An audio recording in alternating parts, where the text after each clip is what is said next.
I absolutely love a sweet treat, and pineapple is one of my favorite flavors. What we're going to do first is take an entire can of these beautiful tidbits, and we're just going to drain all that sweet juice off of them, okay? Now, the fruit is good and tender, just a little bit spicy. I got some friends that don't really love pineapple because of the way it makes their mouth feel after they've eaten a little bit of it, but I tell you what, I love this stuff. It's so good for you. It's so sweet and so nice. Once we get that drained off, what we're going to do is put this off to the side. I'm going to pull off like maybe about a cup full, and I'm just going to set that aside to make sure that we've got about half of it that we can work with just a little bit later. Now, while I'm doing that, I'm also going to make sure that I collect every drop of that juice underneath, okay? I'm going to shuffle these tidbits around to make sure that all that juice goes through my strainer and down into that cup below. Perfect. Now what I'm going to do is get an entire stick of butter. Now, I've let this come to room temperature because y'all know that I love working with warm butter. But cold butter just don't do nothing for me. It is difficult to work with, and whenever we do this, it makes it a lot easier. Next up is some brown sugar. I'm going to put a cup and a half of that into my mixing bowl with my butter and juice it with the hand mixer. Beautiful. We want to get that nice crumbly texture. See what we got going here? Next, we're going to put some egg in the whole mix just to make sure we can hold it together with something more than sugar and prayer, okay? Then we're going to put a cup of that pineapple right there on top with it. God, I love this.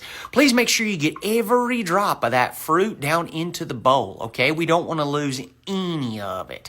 Gosh, I love this stuff. It is so good. And y'all know me. I think that wasting food is a sin, so what we do is we want to make sure that we scrape the bottom of that measuring cup in there. Next up, we're going to add a teaspoon of vanilla flavoring. Now, I love this stuff. You can get the really good stuff from Mexico or South America. It's really, really nice. And then more hand mixing. Beautiful. Now we're going to take that handy-dandy trusted rubber spatula and get all the goodie down off the walls of the bowl and make sure that it goes down there in the middle. Also, we're going to make sure that if we've got any of those lingering ingredients on the side of the bowl, that we get those in and fold them all together in the batter we've got down here at the bottom, right? Next up, we got just a little bit of baking powder. I'm going to go ahead and add a teaspoon of that in there, teaspoon and a half, excuse me. And then a half teaspoon of baking soda, a little bit of ground sea salt, and then more hand mixing. Beautiful. Now, some of y'all give me some hassle about this. Why don't you just all add it in at the same time? Well, we're about to show you right here, right now.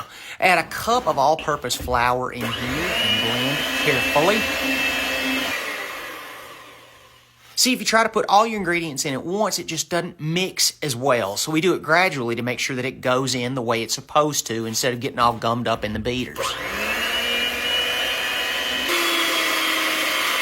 Perfect. See, look at that texture, how beautiful. That is absolutely perfect. Now, once again, we're going to make sure that we get all of our ingredients down into the bowl, okay? Put them down in there to make sure that we don't have anything left on the walls of the bowl and to make sure that any of our dry ingredients that are still left out can be folded into our batter down there at the bottom of the bowl. I love working with the rubber spatula. It's just always so much easier than using, say, like a fork or a whisk or anything like that. It just gets everything really well blended. Next up, I'm going to get out my baking sheet. Now, I have lined this with a silicone baking pad. I love these so much. They're really great for keeping your dishes a little bit cleaner, and they make sure that nothing sticks.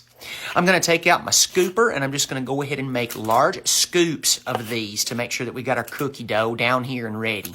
The oven is already preheating right now to 350 degrees, and while that comes to baking temp, I'm just going to go ahead and put these right on here. You're going to leave about 2 inches between each of these because they are going to rise and they are going to spread just a little bit. Beautiful.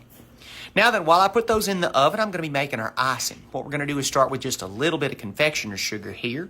Perfect. I got 2 cups of powdered sugar I put in the bottom. Then I'm going to use a teaspoon of the pineapple that I'm going to put right in there. And then all of that juice that we strained off earlier, I'm going to go ahead and use 3 tablespoons of that to make our icing. 1, 2, and 3. Perfect. Now what I'm going to use is hand mixer and get that all juiced together. Start low, go to high. We don't want to cover the kitchen in powdered sugar, okay? So again, we're going to use that spatula to get all that goodie off the walls of the bowl and make sure that we're ready to dip our cookies whenever they come out of the oven, okay? This is the best part. I love it. You got to be so careful with this. Make sure you let your cookies cool before you try to dip them.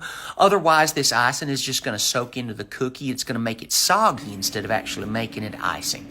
Look at those, how beautiful. I'm going to leave them to cool for about maybe 30, 45 minutes just to make sure they come down to room temperature or chillier.